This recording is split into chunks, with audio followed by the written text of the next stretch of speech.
नमस्कार साथियों, मिधांस की कहानियाँ यूट्यूब चैनल में आपका स्वागत है। श्री कृष्ण समझाते हुए कहते हैं कि हे अर्जुन, तुम किस लिए डरते हो? तुम स्वयं परमात्मा का एक अंश हो। अपने भीतर झांक कर अपनी आत्मा को देखो, फिर तुम्हें आत्मा में उस परमात्मा का रूप दिखाई देगा। अर्जुन कहते हैं, हे प्रभु, आप तो कहते हैं कि इस शरीर में आत्मा का वास है, और अब आप कह रहे हैं कि आत्मा को देखो। आखिर इस आत्मा को देखेगा कौन? क्या कोई और भी शक्ति है इस शरीर में जो आत्मा को देखेगी? श्री कृष्ण कहते हैं, यह मन बहुत शक्तिशाली है अर्जुन। मन के बारे में विस्तार से समझाने के लिए मैं तुमको एक कथा सुनाता हूँ। सोचो कि शरीर एक का एक रथ है, 5 घोड़े इसे चलाते हैं। यही हमारी 5 इंद्रियां हैं। इस रथ का सारथी है मन, और इस सारथी के हाथ में ही 5 घोड़ों की लगाम है। यह जिधर चाहे उधर उन घोड़ों को ले जा सकता है। इस रथ का स्वामी एक राजा है जो रथ के सिंहासन पर बैठा रहता है। यह राजा ही हमारी आत्मा है जो इस पूरे रथ रूपी शरीर का मालिक है। यह मन बहुत चंचल है। यह व्यसन, भोग, विलास और वासना की तरफ आकर्षित होता है। इस मन रूपी सारथी के जहाँ आनंद की डगर दिखती है, वह वहीं 5 घोड़ों को ले जाता है।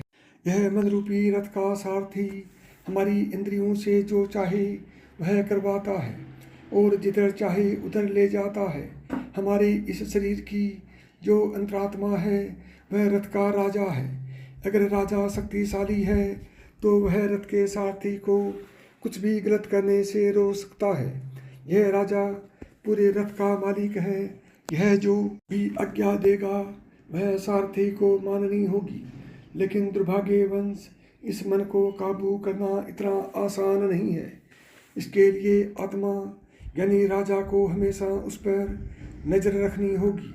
अगर आत्मा मन पर काबू पा ले तो यह मन फिर आत्मा का ही कहना मानता है। हे अर्जुन, यह मन इतना शक्तिशाली है, अगर इसे इंसान ने काबू नहीं किया तो ये जीवन भर तुमको भटकाता रहेगा। और अगर इंसान ने मन को काबू में कर लिया तो यही मन आत्मा को परमात्मा तक लेकर जाता है। इतना बलशाली है यह मन। हे अर्जुन, इस मन की ताकत का तुमको तनिक भी अंदाजा नहीं है। जो इंसान इस मन की शक्ति को समझ लेता है और उसे काबू में कर लेता है, वह इंसान साक्षात देव पुरुष बन जाता है। अर्जुन बोले, हे कृष्ण, यह मन इतना बलशाली है तो इसे वश में करने के क्या उपाय हैं? कैसे इस मन रूपी सारथी को काबू में किया जाए?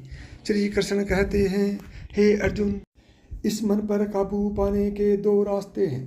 पहला अनुभव और दूसरा वैराग्य। यह मन बड़ा चंचल है।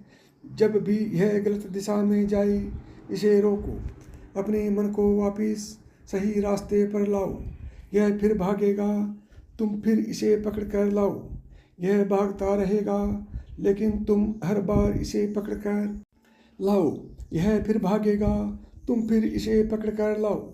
यह भागता रहेगा, लेकिन तुम हर बार इसे पकड़ कर लाते रहो।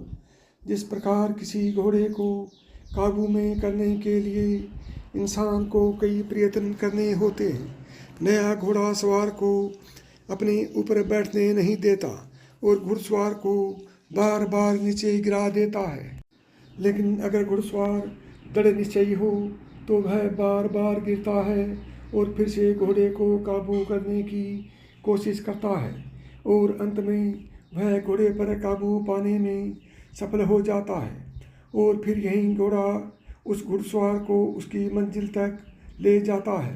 ठीक उसी प्रकार तुमको भी बार बार प्रयास करने होंगे, तब ये कहीं जाकर यह मन वश में होगा। साथियों, यदि यह आपको कहानी पसंद आई हो तो अभी मिधांस की कहानियाँ यूट्यूब चैनल को सब्सक्राइब करें। नमस्कार दोस्तों, जय श्री कृष्ण।